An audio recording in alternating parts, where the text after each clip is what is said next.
On this episode of China Unscripted, when will China attack? It already has. Is it too late to fight back? Welcome to China Unscripted. I'm Chris Chappell. I'm Shelley Zhang. And I'm Matt Gnesta. And joining us today is Colonel Grant Newsham, a former Marine intelligence officer and author of the new book, When China Attacks, A Warning to America. Grant, thank you for joining us. I'm very glad to be here. This is actually the sixth time we've had you on, right? Or is this now the seventh? It's up there a bit. It's up there. And congratulations, because this is our 200th podcast. I remember the first time I couldn't even see you all. I was doing it on my little iPhone in Tokyo, and you could only hear me. I think you could see me, but I couldn't see you. Well, no, we actually didn't do video for the first 60 podcasts or so. Well, it was a while ago. Well, it's because we thought we were doing a podcast, and then it turned out we were actually doing a TV show that we still continue to call a podcast. All podcasts have videos these days. But all right, let's get into it. I mean, based on the last podcast and the feedback we got, I think clearly what people want to hear more about is Babylon 5. Okay. So, or maybe Taiwan is... Or about when China attacks, what happens? When China attacks. Yeah, because the first two chapters of your book, Grant, are basically a scenario of when China attacks. And I have to say, I've never been so afraid of fishing boats in my life. Oh, yeah, it's grim. It's terrifying. Well, you ought to be. Yeah. So why should we be terrified? Well, the Chinese will use just about anything that you can deliver a weapon from. It can be used to hurt you. But specifically, the Chinese fishing fleet has to be looked at as an arm of the Chinese military. They have something called the Maritime Militia, which looks like fishing boats, but they've got double-hulled, they're up-engined, they go really fast, they've got some weapons, at least inside them, and they're designed for ramming and, the old Ben-Hur sort of thing. And, ramming say Vietnamese fishing boats, Philippine fishing boats, and sinking them and leave the crews to fend for themselves. Right, and the Communist Party can just say, oh, well, this was like an accident from some civilian fishing boat. That's a pretty good excuse, and it works. But they actually use this as an adjunct to the People's Liberation Army. And you see the Japanese they're very familiar with how this works. The Filipinos, of course, Vietnamese. And that works into my story. And it's not exactly far-fetched that the Chinese have figured out how to make use of things that look unthreatening. It's just a fishing boat, but they can lay mines, they can fire missiles pretty well. There's a lot of things you can do with it. It's like a panda. It looks harmless, but the teeth and the claws will tear you apart. Well, if you let it, yeah. So I guess the big question is, when will China attack with these fishing boats? I mean, in your book, you put it at possibly January 2024, which, what, that's 9 months away? Well, I'm a little vaguer than that, okay. but it could be. Trying to pick a date is a bit like picking who's going to win the next Super Bowl. Everybody can tell you who's going to win it for sure. And then at the end of the year, it's like one guy out of 100's gotten it. But what I do lay out is a potential future scenario that could happen in the next few years, I think. And it does center on Taiwan. And looking at Taiwan as the potential target, and why Taiwan, it's just such a juicy target for the Chinese communists. But the thing that's coming in Taiwan is a presidential election in January 2024. If the pro-China candidate wins, China just might back off and try to just coerce or even entice Taiwan into coming into the mainland's embrace. But if a candidate wins who wants nothing to do with mainland China domination, at that point, I think the gloves come off and China is willing to have a go at Taiwan. And by go, I mean attack them. And this is sort of how the scenario plays out. But I do start it, of course, with the book with an attack on Taiwan. And I think it could happen sooner rather than later. I think the Chinese do think they have the capability to do it. Analysts differ on that. My assessment is that if they wanted to, they could have a pretty good chance of really hurting Taiwan and possibly taking it. I say possibly taking it. They're going to pay attention to the administration in Washington, size them up, see how much backbone they think they have, and then do some other calculations before making that decision. But what I'm trying to get out in this book is that it is a very dangerous time, and it's not something off in the future, but it's on us. And I try to get across also that it is something we might lose, and that's something Americans of, say, a certain age are not familiar with. We always think that we win, and I tried to sort of get that across in the book.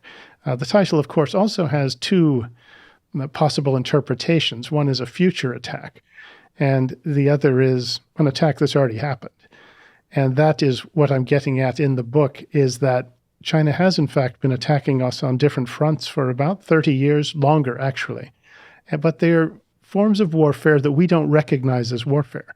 The Chinese do, but not us. We tend to look at war as a 100-yard dash where the contestants come up to the start line, they sort of stretch out a bit, and then they get down in the crouch, and then the starter says, go.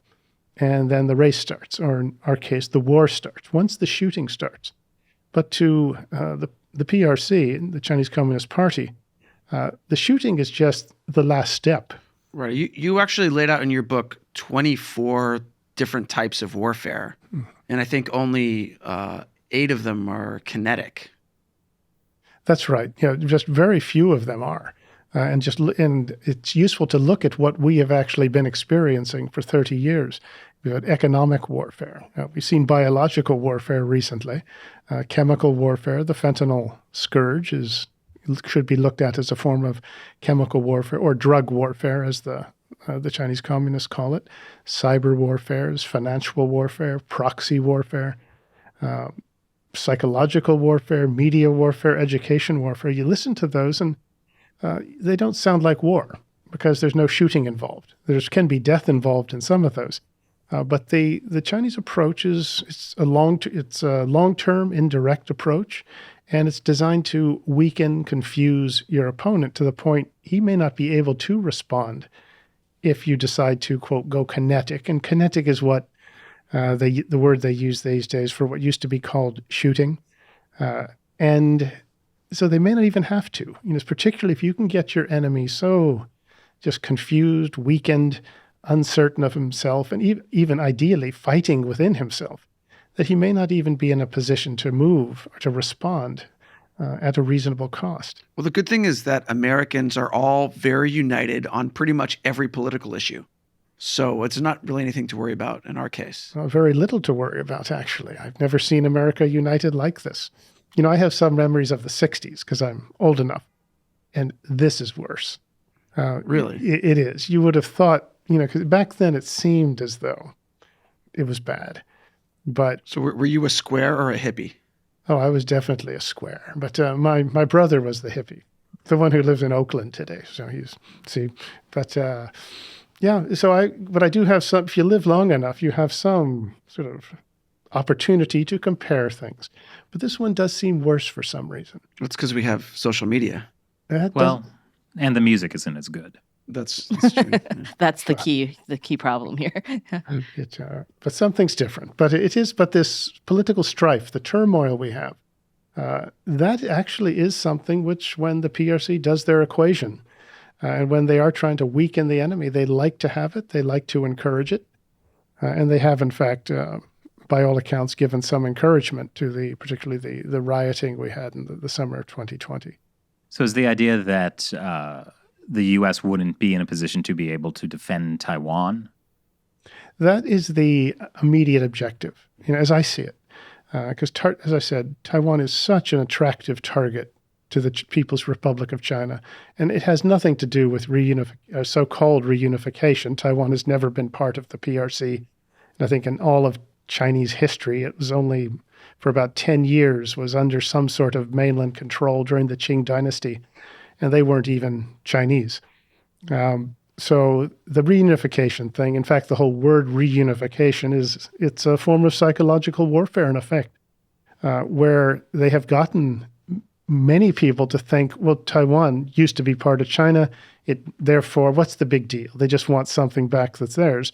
And if you've got people to think that, even though it historically is wrong, that it's pretty successful, because you can see how it arose our willingness to resist. But I do see Taiwan as the target, and I can explain why. The military effects of Taiwan coming under Chinese control would be devastating for us, for the free world. But the psychological, political results of that would be even worse. It would basically be the end of America as a superpower, right? It could be. If you think about it, that Taiwan is sitting. There's a couple of ways to look at it, and sometimes it's worth thinking it through. That Taiwan sits right in the middle of the so-called First Island chain. That's this chain of islands from Japan to Taiwan to the Philippines down to Malaysia. And it effectively blocks the PRC, the People's Liberation Army, from easy access to the Pacific. If you look out from the Chinese mainland, you understand their thinking perfectly because you've got these islands blocking you. Lose Taiwan, or take Taiwan, and suddenly you have breached the First Island chain. That's the middle of America's defenses, or the American and its allies' defenses, and you have relatively free access into the Pacific. Swing up to the north, and you can surround Japan. That hasn't been the case since 1945. Swing down to the south, and you can isolate Australia from Asia, from the United States. And that's just the military part of it. The political and psychological part is just as bad, if not worse. Because think about the message it would send if 23 million free Taiwanese people really come under Chinese communist enslavement. You have demonstrated that the U.S. military couldn't stop it. U.S. financial and economic power couldn't stop it. And American nuclear weapons couldn't stop it. And at that point, people start to wonder, we're around the world, well, how much value does an American promise of protection have? An actual promise or an implicit promise? And you think not much, quite possibly. And I would say that Asia would turn red almost overnight as everybody cut the best deal they could if this happened. Because they knew China would be the only game in town. Well, what else, what are you going to do? And that is the problem. It almost is that, even now you'll see that many countries are sort of trying to stay on the fence without having to make a choice. They say, well, we don't want to, get China mad, so we do business with them, but you Americans will protect, you'll be around, won't you? But you take the Americans away, you deliver a blow to their prestige, and suddenly people say, well, sorry, China, we didn't mean to offend you. Would you provide both security and business for us? And that is probably what you would see. The Japanese wouldn't like it, and the Australians wouldn't, but there wouldn't be much they could do about it. And this would ripple worldwide, I think, the effect of that. And I think America would certainly be finished as an Asian power. And as a global power, I think its days would be numbered. One should look at Taiwan as a stepping stone. It's the beginning. It's not the end of anything. But there's one other point here, and that's that's worth mentioning, I think, repeatedly, because it's why Taiwan is such a problem for the PRC, is that it's an existential threat to the Chinese Communist Party.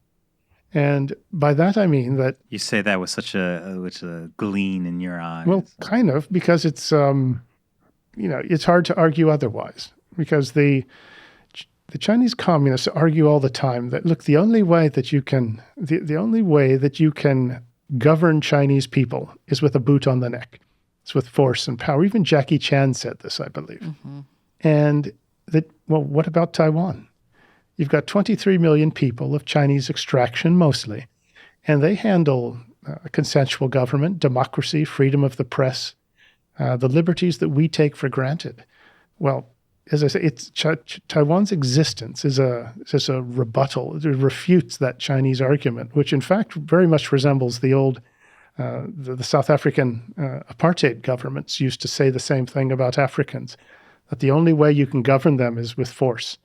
And it wasn't true there, and it's not true with the PRs, with China either. So Taiwan's existence really is priceless for us if we're trying to take on this very aggressive, expansionist, really fascist dictatorship in Beijing. Well, speaking of psychological warfare, what about the idea that, the U.S. is an aggressive military power. It has bases all over the world. What's wrong with China trying to break that stranglehold by having, some of its own bases around the world? Well, one thing is that if any country wants us to leave, we will. All you have to do is say, look, we don't want you here, and we go home. We are around the world because people want us to be there. And there's, and that tells you something. Also, at some point you do have to look at the nature of governments. And one government, ours, is a much higher manifestation of sort of human freedom and dignity. And I think that's demonstrated by the illegal immigration problem we have. And we have plenty of legal immigrants. There's no shortage of them. People want to get into America. There's something that attracts them to us. And the PRC, it doesn't have an immigration problem at all. In fact, most of China's elite would love to have a relative in America with a green card. In fact, many of them do. And that kind of tells you everything. It's sort of the truth tellers that gives you a sense of what kind of government, what kind of system we have. They say people vote with their feet, right? And so if Chinese elite are trying to leave. Well, it does. And for decades, as I say, Chinese elite have been trying to get their wealth out of the country, put it into a place like America, like Vancouver, like Britain, Australia. New Zealand, for sure. These are not, what do these countries have in common? Well, they're consensual democracies. And they feel that their money's safe there. And as I mentioned, you really want to get a relative out with residence rights. And that is almost like a futures market, where the people who are most successful in that Chinese system don't have enough confidence in the future of it that they're trying to hedge their bets. And once again, this goes to the nature of the regime. And one has to I think you have to go to that point when that question gets asked. Well, China's just doing what we want, what we do. Well, I'd say it's very different. Get China out of Tibet, get China out of Xinjiang, or wherever they go. And the locals might tell them to go home, but they won't. But with us, all you have to do is say, we don't want you here, and we'll go. Well, so you touched on this, and this is a very interesting thing. Like it seems there's these two parallel tracks when people talk about China. On the one hand, you have the Chinese Communist Party as this aggressive, threatening military power, as well as engaged in 24 different types of warfare in the United States, pretty successfully. But then on the other side, you have this tract about, the Chinese Communist Party, the elite are trying to leave the country. There's massive protests recently, specifically calling out the Chinese Communist Party. The economy is in shambles. So it presents one side of this really scary threat, and also it's going to collapse any day now. How do these two different the tracks kind of intersect, or is one right or is one wrong? Can it both be this really powerful, scary threat that is also teetering on collapse? It could be both. But there's a dynamic involved in the PRC and the Chinese Communist Party that's pretty rare in history. One, what I've just described of the elites, the most successful people trying to get their wealth and basically their families into the countries that they have said are their main enemies, the ones they are out to destroy. I can't think of another example of that in history, but nor can I think of a comparable example where the United States, or a country like us, has actually poured so much investment and convertible currency into China over an extended period, have actually moved much of our industry, our manufacturing, to China, have created an economic dependency on the PRC that effectively has allowed the Chinese Communist Party to paper over some huge fissures in their system that otherwise I think would have been fatal to it by now. And the oft-told statistic or example is you've got 500 million Chinese who live on $5 a day. That's not a hugely successful system. The flush toilets aren't exactly a feature in every household either. But the point is that without that foreign and particularly American investment and supply, particularly of foreign currency, of foreign exchange, the system couldn't have lasted. But we've pretty much funded their economic buildup with letting them into WTO, giving them most favored nation status. We've effectively sort of supercharged what would otherwise be a pretty weak economy. Right. But by trading with them over the last 20 years, we've turned China into a democracy.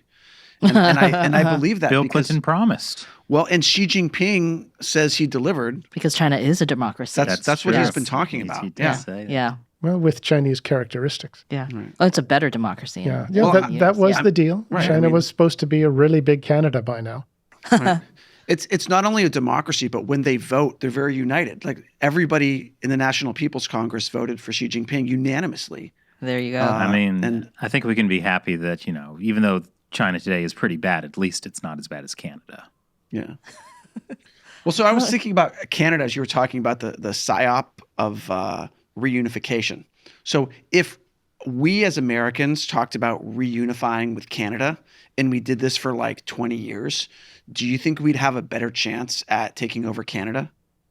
Only if we got Canada's industrial class, if there is one, or whoever it is in Canada that's the big industrialist, and if they had a Wall Street, if you got those people to think there was money to be in it, then you'd have some success.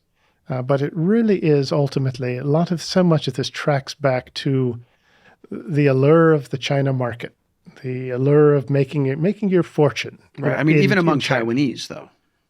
Even among Taiwanese, you're saying. I mean, that was something that happened under Ma Ying-jeou a lot, right? Right. Yeah. Oh, I was thinking of more of Canada, actually. But Okay. for Taiwan, you do have a sort of a class, sort of part of the political class, the society, that wouldn't mind being back in, wouldn't mind being aligned with China or part of China or even coming under Chinese control. Well, look at Foxconn, right? That's a Taiwanese-owned company that makes iPhones in China. Yeah. And is super friendly with the Chinese Communist Party because they want that cheap labor. They don't want to pay Taiwanese people. They want to pay mainland people at much lower wage. And they solve for the unhappiness using suicide nets. Oh, yeah. So, yeah, I mean, that's one example. But you also have, even, chip maker TSMC wants to do business with China, although it's harder now because of the CHIPS Act.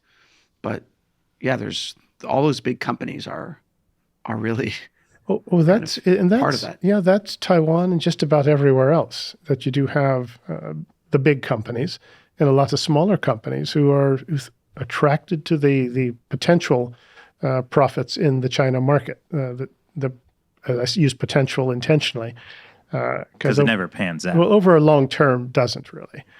You'll never be any more successful or for as long as the Chinese Communist Party lets you be. It's a bit like an advertisement for a casino, where you have a photograph of beautiful people. They all look delighted at the craps table. And I do like And you go to an people. actual casino and it's like retired people, like, at the slot machine losing all of their life Well, savings. I think the with a point look is of in the misery. commercials, you're never getting the returns that the commercials make it out to be, Or Yeah, the but- fun. yeah. or the fun. Or the But fun. the better picture would be at the end of the night when people are staggering out of the casino, looking pretty glum. But the point that you made is that financial attraction is really what does get a lot of people to overlook things they should know better. And just they will ignore dangers that they would not accept in any other market, but to try to get into China. And on the political grounds, they are willing to overlook everything. And in Taiwan's case, there is a part of their business class which would, I think, gladly sell out the country. There's parts of the political class that would do it. Usually there's a financial interest. Not always, but usually. It's said that the former President Ma, who's now in China, is And isn't that telling? It really, if you listen to what he's saying when he's there, and it's said that he would like to be the appointed governor of the province of Taiwan. Oh, God. I've heard that said. And it sort of, I don't know if it was joking or not, but it was only half joking at best, or that he wants to be made a special advisor to Xi Jinping on Taiwan affairs. But you listen to the things he says, and you follow him for a long time. And even when he was president, you had the impression he didn't really want to protect or defend Taiwan. Well, Ma met with Xi Jinping in Singapore, right? It That's was, right. Yeah. 2012 or something. It was very a while ago, early yeah. on, yeah. Yeah. Yeah. But It does remind me of Babylon 5, I have to say, but I won't get into that. okay. So China's being propped up by, everyone wanting access to the China market. But lately we've seen, Congress is talking about trying to overturn China's developing nation status. There's the CHIPS Act Matt mentioned. It does seem like there are efforts to sort of pull American money out of China. Is that possible? Would that fix the situation? It wouldn't. I think it is possible.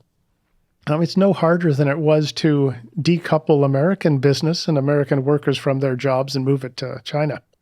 Well, that didn't affect anyone in D.C. Nah, it didn't. Well, that probably didn't actually. But but Michigan auto workers, everywhere else, and I cover that in my book. If you want to see the results, drive up the BW Parkway to Baltimore. Baltimore, yeah. And but I think it is possible, but it won't be easy. Once again, because of human nature.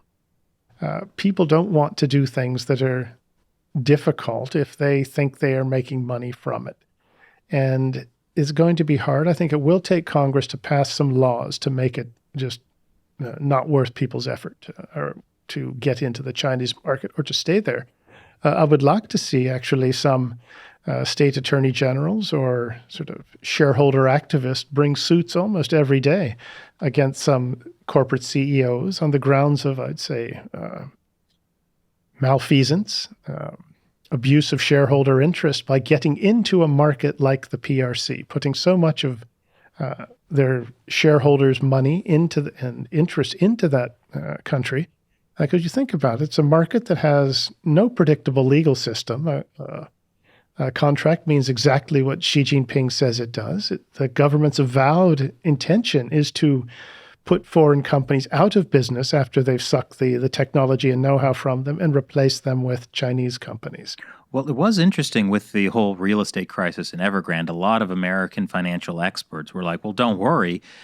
Because it's a state-controlled economy, the Chinese Communist Party can just bail it out and we won't lose any money. It'll be fine. Right. So that's their risk assessment, right? Yeah. Which is that there's no risk, basically. Yeah. I mean, the government's here. Well, help.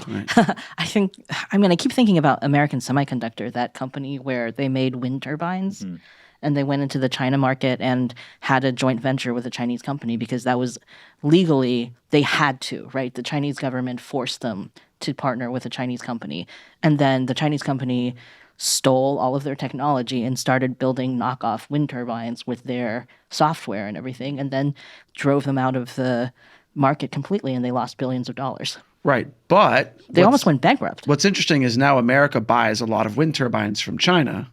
Well, we need to combat climate change, Matt.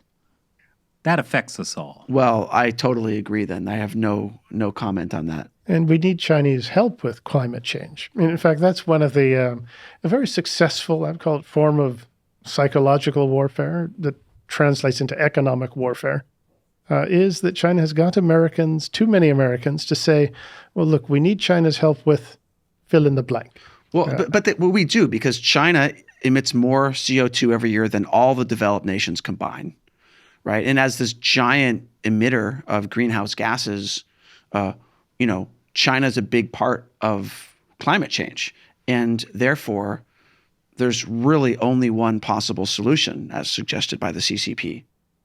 Well, that's the one way to look at it. But that is, you heard John Kerry, for example, has said, look, human rights don't matter in China. What matters is climate change. That's the thing. And when one can make as much fun as one likes of John Kerry, but he does have some influence, and he does reflect a school of thought. And here he said, human rights don't matter. Let's not even talk about it with the Chinese, even though the Chinese hate it when you talk about human rights. It's something they are absolutely vulnerable on. He's saying all that matters is climate change, and we have to have China's cooperation, even though, as you said, well, they're, building like 10 times more coal plants than the rest of the world combined, and they are not even going to reduce their emissions before 2030. Right, but this argument can go both ways, though, right? So you could say, oh, well, we shouldn't work with them because they're the world's biggest emitter of CO2. But you could also say that's precisely why we have to work with them. And that's precisely why it's so important. Because if we don't work with China, then none of the restrictions we have on emissions in Europe or North America matter, right? Well, you could, but China's objective, of course, is to build up their economy, their military, to the point it dominates us.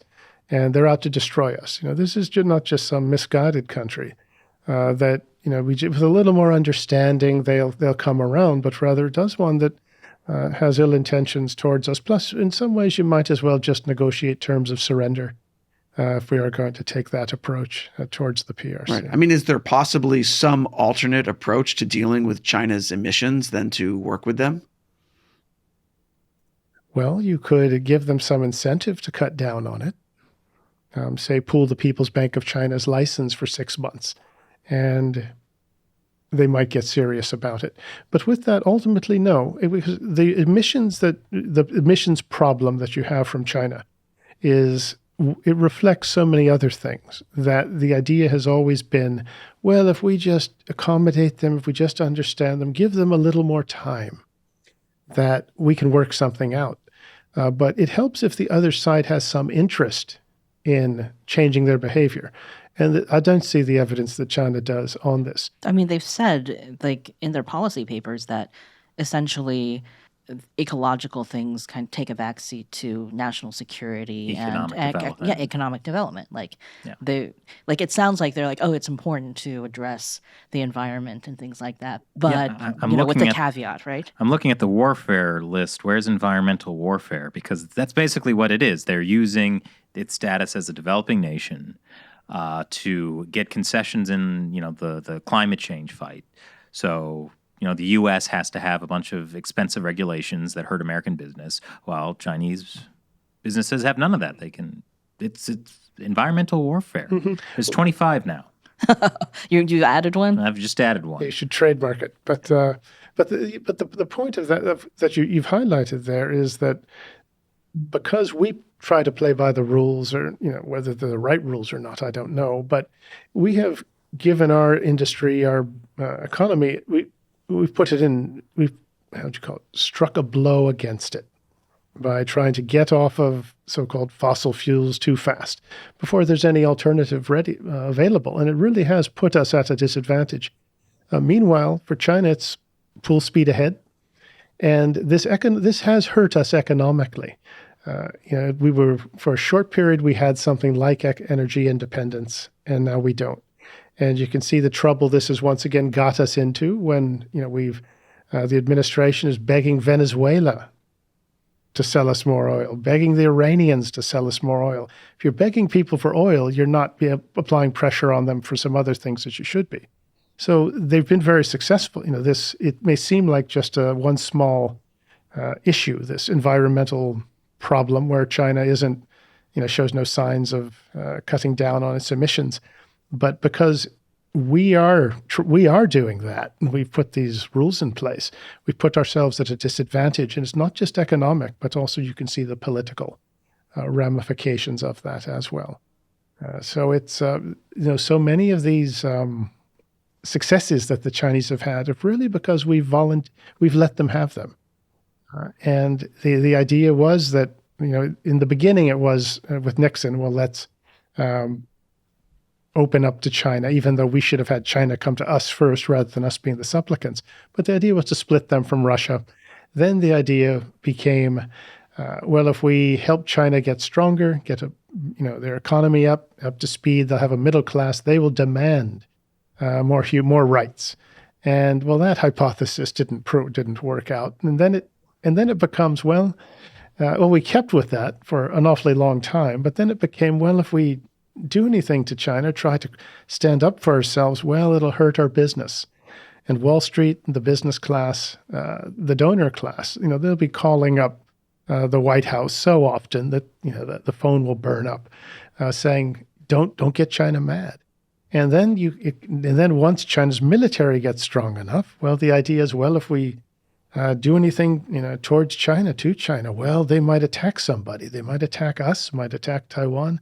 So just not get them mad. So much of this has been a very successful sort of cognitive war against the Americans. And that you can see that we haven't even talked about a shooting war yet.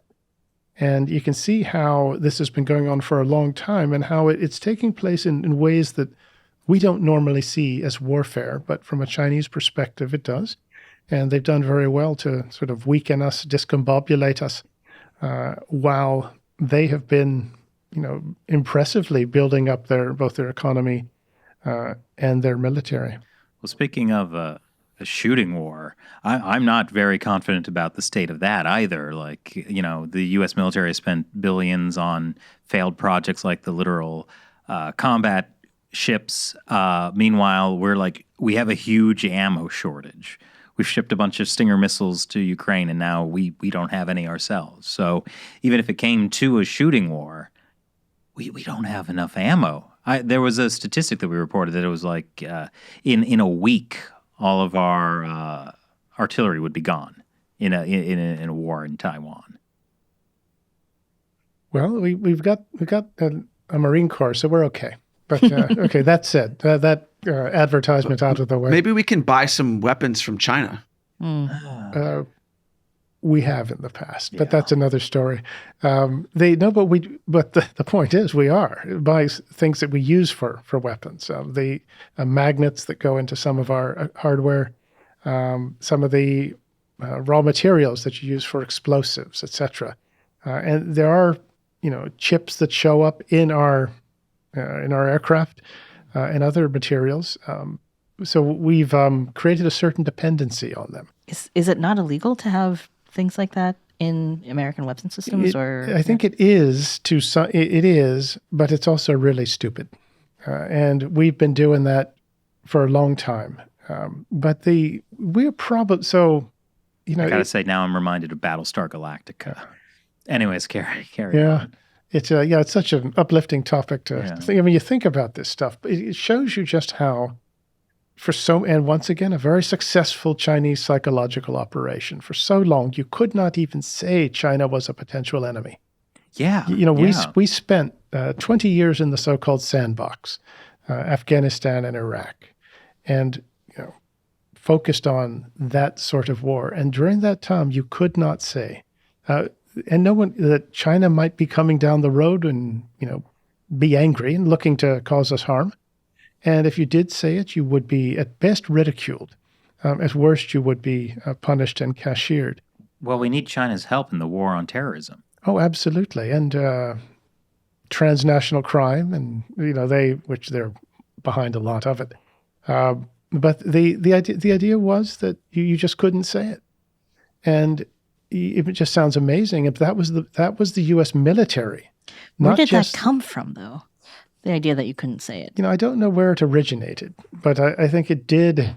It sort of emerged from this whole of government belief that with some understanding, China would come around. You just have to understand them, understand their fears, and accommodate them. You remember when just trying to.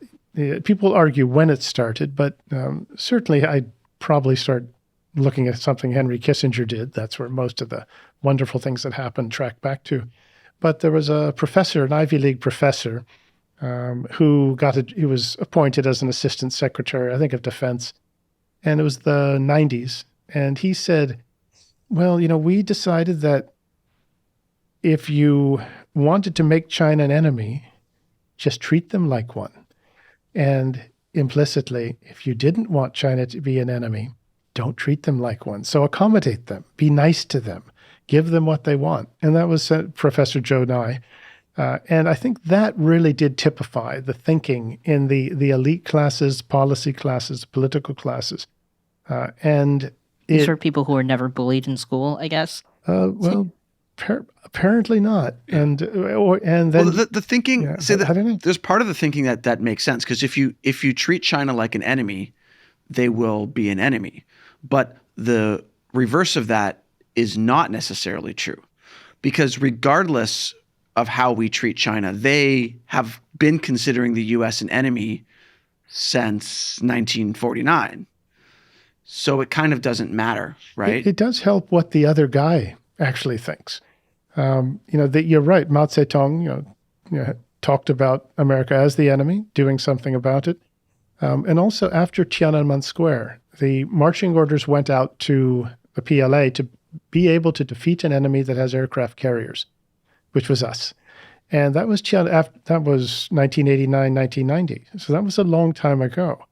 And it should have been very clear to anyone, I'd say by the late 90s, what China had in mind. But in the military's sort of approach to all of this, my sense was it did reflect the thinking from DC. But also there was a sense of condescension and sort of dismissiveness towards the Chinese, as if they would never be our equals. And you see this you'd see this throughout in a lot of our, not just military, but business treatment of China. There was a CEO of one of the Hughes Group companies in the early 90s. He said, well, I don't mind giving the Chinese giving them technology because we will always be ahead of them. And man, how wrong can you be? These are the Chinese communists consider America the same way. Like Americans will never be as clever as the Chinese, right?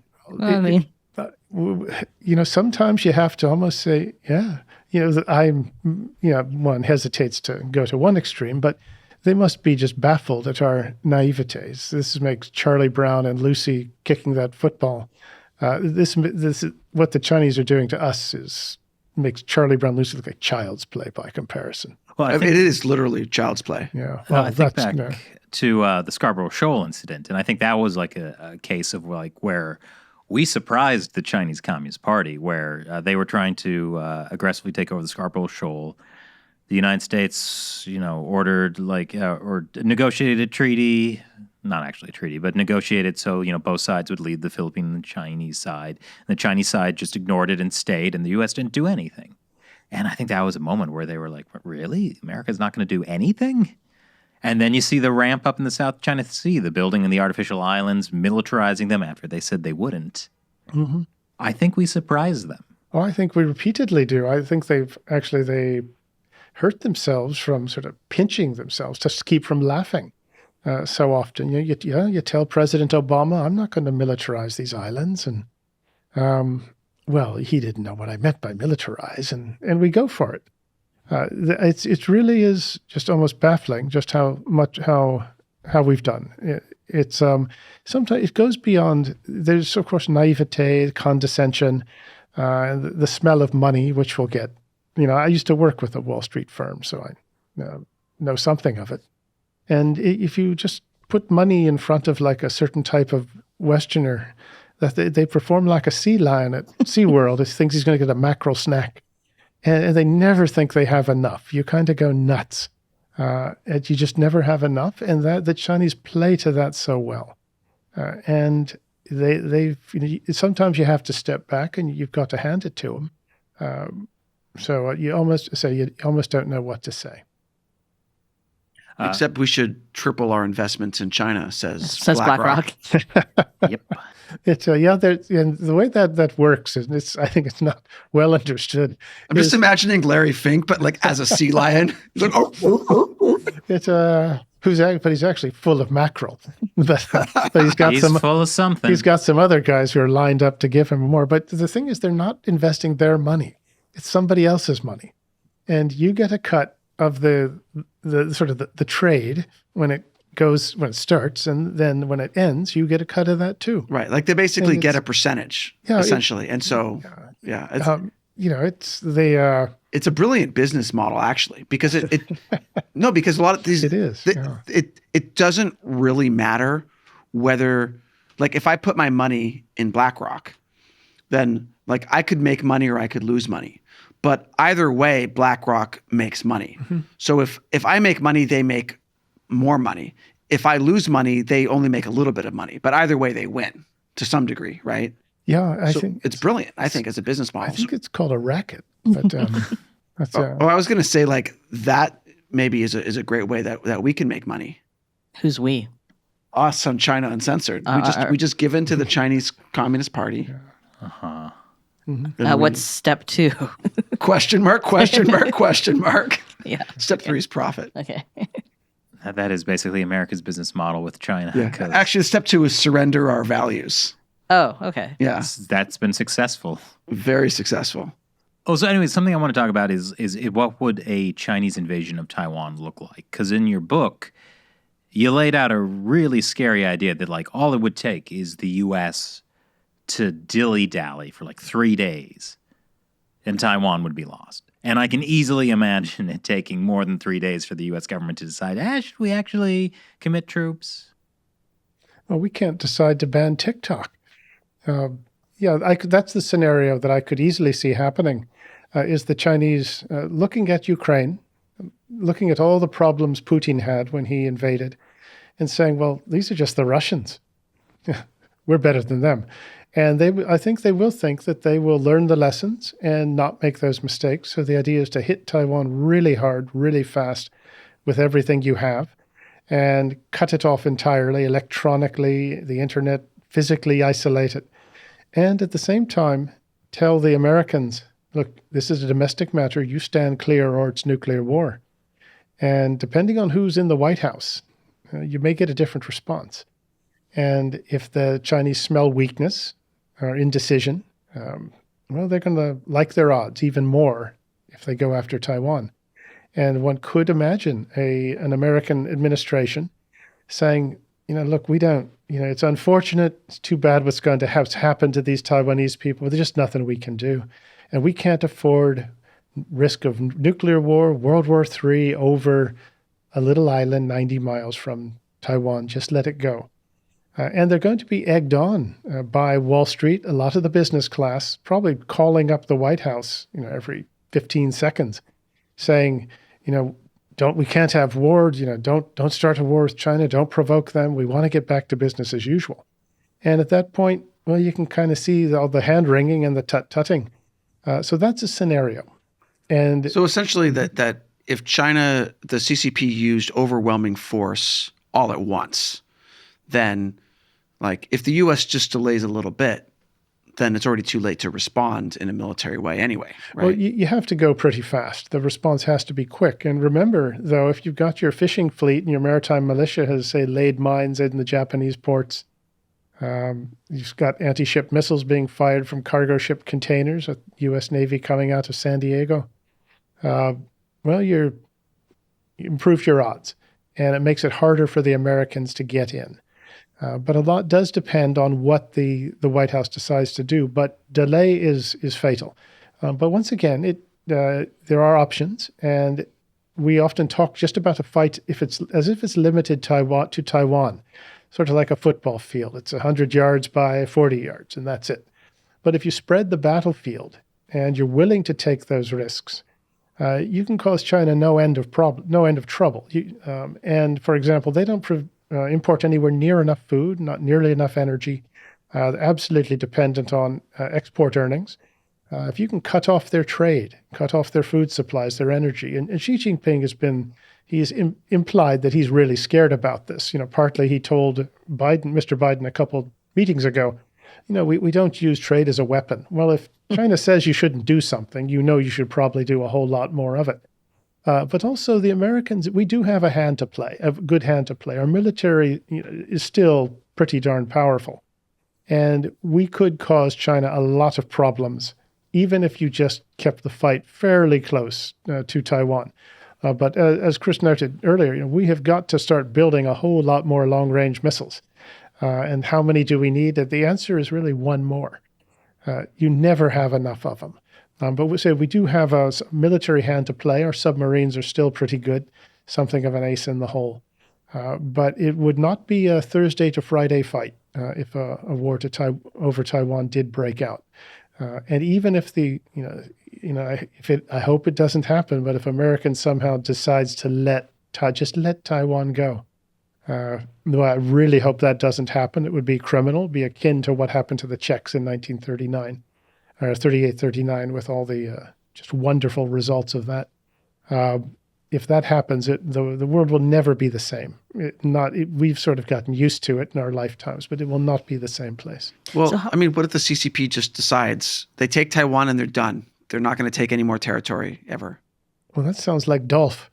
Remember there was a guy with a little mustache in 1938 said, just give me Western Czechoslovakia and I'll be happy. Oh, Dolph. He was one of those He was Adolf. Oh, that was the guy. Yeah, him. But it's something we've heard before. And the ancient Greeks probably wrote plays about this as comedies and tragedies. these kind of regimes, these kinds of people are not satisfied. It's all about control, all about domination, and there's no just point at which they're sated. They will always want some more. Well, so then, what can be done? Now, you actually spend a lot of time in the book talking about that, because right now things seem very grim, and it seems like the only hope we have is China's going to take Taiwan, the U.S. is going to be defeated. The only hope we have is if the Mongolians invade again. Arise. Come back. The Mongolians have to save us. Yeah. They well, the Mongolians came through my mother's village in the 13th century in eastern Slovakia. Are you part Mongolian? I checked to see if my daughter could get some extra financial aid, but it doesn't appear to be the case. Oh, but I guess congratulations, and I'm sorry. But it's still remembered, apparently.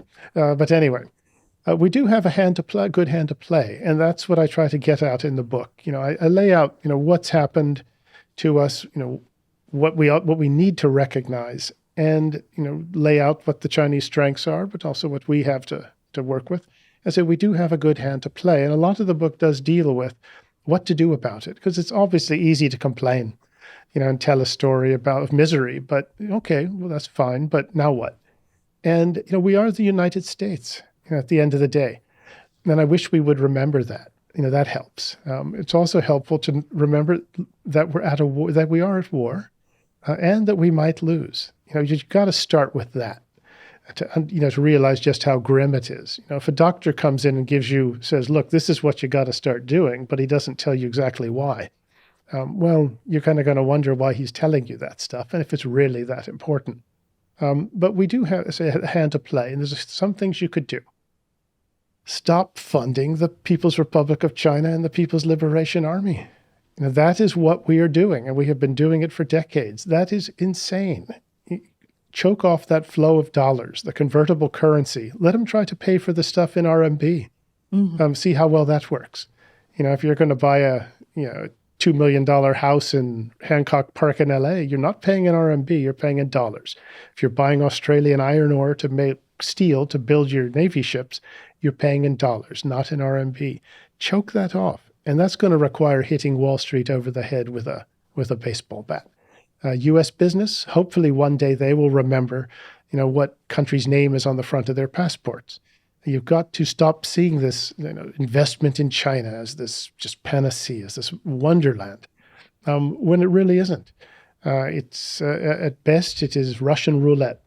And once again, I'd like to see some state attorney generals bringing suits over that. Shareholder lawsuits should be a constant feature of this. It'd be nice to see the human rights protesters going after American companies that do this kind of business in China, the way they went after companies that did business in South Africa during the apartheid era. That would be helpful as well. Yeah, there was a big, was it called disinvestment campaign? Divestment is the word, yeah. Mm-hmm. Oh, it was immense. And college campuses everywhere, don't invest in South Africa until they end apartheid. And it worked. It worked. And you say, well, why not China? Well, if any, China is pretty darn bad. I know something about the apartheid regime there. And I'd rather taken my chances in South Africa. China is bad, but you don't see any of this. And it is just crazy, organ harvesting, concentration camps, black prisons, absence of any, the rights that we recognize. And where are the college kids? Where are the activist groups? I think they have other focuses. Apparently so. Where's the environmental groups? Where's Greenpeace? Where are these guys? I'm thinking of Code Pink coming up and disturbing the China committee meeting, mm-hmm. right? With the China is not our enemy signs. And that does make you, well, then in that case, you see some guy strapped on a gurney having his organs removed and you think that's okay. The hypocrisy does get to one, but also China's vulnerable on human rights. They hate it when they're targeted that, and it should be 24/7. And also the elite level corruption. This is something we should really expose and trumpet it to high heaven, make sure all 1.4 billion people in China know about it. Remember when, I think it was Bloomberg and I think New York Times did those stories around 2013 or so that exposed Xi Jinping's overseas wealth. And they spiked them both because they didn't want to lose business in China. But that shows you, and also it shows you how sensitive the regime is to that. You notice I haven't mentioned the military much. It's important. You've got to have a military that can sink the Chinese Navy in an afternoon if necessary. And it would be good if we remembered that the purpose of a military is to actually defeat our enemies and destroy them. It's not to try out social experimentation. It'd be nice to find some of those Nimitz and Halseys, those guys from World War II whose whole thing was war fighting, rather than guys who could pass the interview to get promoted to higher rank. But remember that a military is for fighting, and we seem to have forgotten that. But we can remember it. I have less concern, in fact, I have no concern at all about what you would call regular Americans. When they need to, they do exactly what is necessary. And I think we saw when that balloon came over a couple months ago, and thank goodness that fellow in Montana looked up and took a picture. Otherwise, I think the administration might have ignored it. But you saw what the public reaction to that was. It's like, what? China? What's going on? And they didn't like it. According to a Gallup poll, it's a record low. Only 15% of Americans have a positive view of China. So there has been a tremendous sea change in how the American public is viewing the Chinese Communist Party. But you saw how that, and you saw the response that had, and I think it forced the administration to respond. But the American public, I have no concerns about them. Wall Street and the elite class, I do have some about them, but academia, I don't quite know what to do about them, but they're just, at the same time, as I say, maybe they will come around. Well, we have chosen Wall Street to represent us in Washington and academia to represent us in the media. Well, we seem to give them a lot more influence than they ought to have.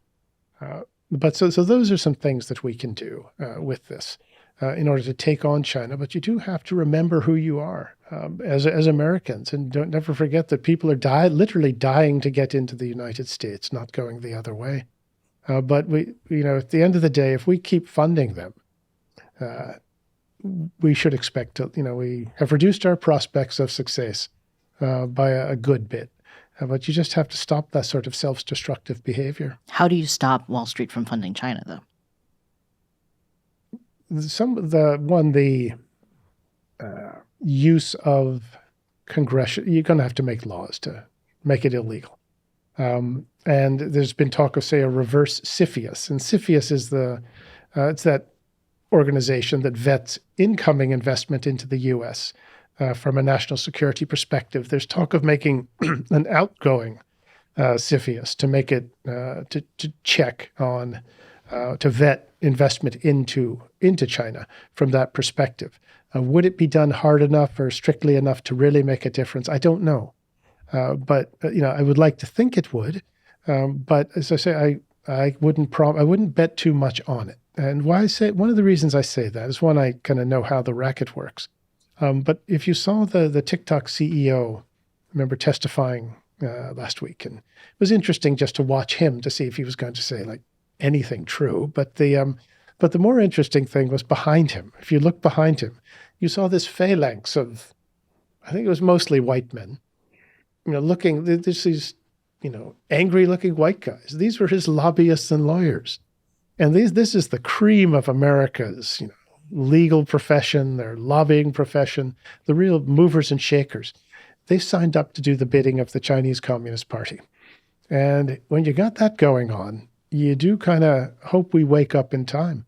But it is going to take, I think, ultimately a shock to the system to get us to fully wake up. We are showing some signs of it, at least. If you remember, well, goodness, you all would remember even just a few years ago, that a lot of the things that are getting said today, you couldn't have said them back then. Yeah. We tried. Well, but no one was watching our show. Well, they seem to be. Well, it's like anything, and that it can take time, but sometimes it sinks. And with that balloon, thank goodness, and I've told some people that I thought the timing was good for that in my book, because if somebody looked up and said, well, what the, what? Well, my book is the what the, It gives you an idea of what's going on with China, and also what we just might do about it. Well, go ahead. No, I was going to say, well, how many shocks to the system are we going to need? Because you'd think COVID would be a pretty big one, right?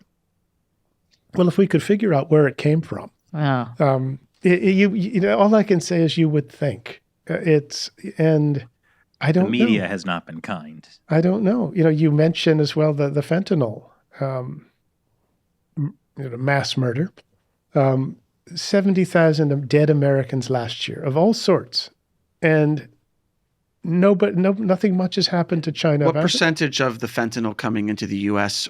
originates in China or precursor chemicals? I've heard figures of 99%, most of it. And the idea that China can't stop it, they just don't know. It's a big country, and they don't have the laws. The police can't do anything. That's nonsense. I used to do this organized crime stuff for a living, and I know something about on which side of the organized crime? The good side. Okay. Yeah, the good side. The good side. To the point, actually, I was. Someone once asked. We were very effective, and the people I worked for, we were. Someone asked one of the bosses. It was a Northeast Asian organized crime. Someone said, "Well, who? What companies can't you do business with?" He named our company, and they described me as the problem. And the guy said, "Well, you're going to do something about it." He goes, "Well, not yet, because so and so and so and so are so willing to do business with us." But I appear to have lived to tell about it. But the point is, we were trying to run a clean operation, so we did. But the point is that with Chinese organized crime, it always tracks back to the government, to MSS, Ministry of State Security, to the People's Liberation Army, to some part of the CCP. That's how the CCP got started. It was a guerrilla criminal organization that seized control of a country. Never lost that. Yeah. So the point of that is that this is not something that the Chinese government does not know about, and their surveillance is so good. You go. Well, we know that because you can't, there's not a fentanyl problem in China. Well, actually, he told President Trump that when Trump asked him in 2018 to stop the fentanyl, and Mr. Trump, of course, declared it was a game changer. It wasn't, but she apparently said that, well, I don't have a drug problem. You do. And the idea being, well, yeah, if we don't have one, because we've made sure we don't. Go to China, and here's my test for the people who doubt that they could stop it is, go to China, well, if you can, and go out on the street and walk around till you see a picture of President Xi, and get out your Sharpie and draw a mustache on him, and see if the police are waiting for you before you get back to your hotel or 5 minutes afterward. The surveillance is that good, and they know exactly what's going on. But it's extremely effective war. If you can kill 70,000 of your enemies, and that's the dead. The walking wounded from fentanyl, the numbers are greater. Think of the effects on families. None of these people are ever going to be Rhodes Scholars, they're not even going to be good workers in a factory if we had factories. Yeah, and if you have a lot of veterans who have PTSD and they've gotten into drug problems, they're not going to be fighting again either, right? You've effectively taken 2 or 3 divisions off the battlefield, and that's 1 year. In the 12 years of Vietnam, we lost 55,000 people. About in 1 year, 70,000 Americans. And the as important thing is what was the penalty to China for doing this? Nothing. What should you do? Well, as People's Bank of China's license, pull it for a year. And for starters. The penalty was BlackRock only tripled the investment in China and didn't quadruple it. Well, that's a win-win. Mm-hmm. Yeah. But what I like is there is a lot that your average American can do, like the comparison to the apartheid protests. That's something that anyone watching the show can do. They can get those kind of protests started. They can hold American businesses accountable. Don't do business with China. Put the screws on American companies and Wall Street and politicians. There is a lot that people listening can actually do. Yeah, when it becomes an issue of either legal liability, just immense embarrassment, and becomes a vote getter in one way or the other for DC, that is how you start to shift things. I think things tend to shift. Sometimes it's almost imperceptible. But over time, things can change. It is much different now, say, in the U.S. military, than it was in 2015 when Captain Jim Fennell was cashiered and fired. He was the head of intelligence in Pacific Fleet because he said China was getting ready for a war. You couldn't say that. China would be angry. And I had similar run-ins with the Marine Corps commissars for saying far less about China that, before and after that era. And that is a lot different now. And so we do tend to change. And, I like to think, and I point this out, that we've been in fixes before. I've heard from people who are alive in World War II that, boy, in early 1942, it seemed like we were going to lose. And we had a civil war, which was quite something. And it seemed like the U.S. was finished. But we've always gotten a break. We've gotten an extra chance. I'm not sure. I think Bismarck said that God gives special treatment to, what was it, drunks, pregnant women, and the United States of America. It may be apocryphal, but we sometimes get a break. But boy, you always hope, that we still got one more coming. Or Churchill saying, Americans will always do the right thing after exhausting every other option. Well, we're doing our best to do that. Well, thank you so much for joining us in person today. Once again, the book is When China Attacks, A Warning to America. We'll put a link below, but I highly recommend you pick up a copy yourself. And Grant, where can people follow you, learn more about what you're doing? Oh, my goodness. I can answer any question, but this is the one. You don't have the Twitters. No, I do, actually. What's your TikTok account? What's your TikTok? Okay, Yes. well, the thing is I do. Okay, I tried to prepare for this. I have a Twitter, I think they call it handle, Twitter name. Mm-hmm. It's at Newsham Grant. And then I have something that links to my work, and it's grantnewsham.com, I think would get you to my work. All right. We'll put links. Yeah, please. Wow. I apologize for that. It's the one thing I just stumble over every time. I slept through that course on self-promotion. You can write a book. But, definitely check out the book. It's fantastic read, really exciting, lots of great points in there. It's terrifying, but also pretty funny, actually. Well, I wrote like I was writing for my mother and trying to be constructive. And you also mentioned China Uncensored in it, too. Yeah, mad props to the first viewer who can tell us on what page China Uncensored is referenced. That's good. That's a good idea, Matt. Well done. Okay. So buy the book. Yeah, usually we don't have a person in the studio with us when we end this, so I don't quite know what to do. Well, that's okay. I would say that I had thought you guys might be Chinese bots. Mm-hmm. But I'm not convinced Shelley you don't isn't. Appear that way. But so this was the benefit of coming here. Yeah, I'm just a regular bot. Yeah. Huh? Oh God, what have I done? I'm gonna be canceled. Thank you for watching. Which camera am I looking at? Well, thank you for watching this episode of China Unscripted. Once again, I'm Chris Chappell. I'm Shelley Jung. And I'm Matt Gnezda. We'll talk to you next time.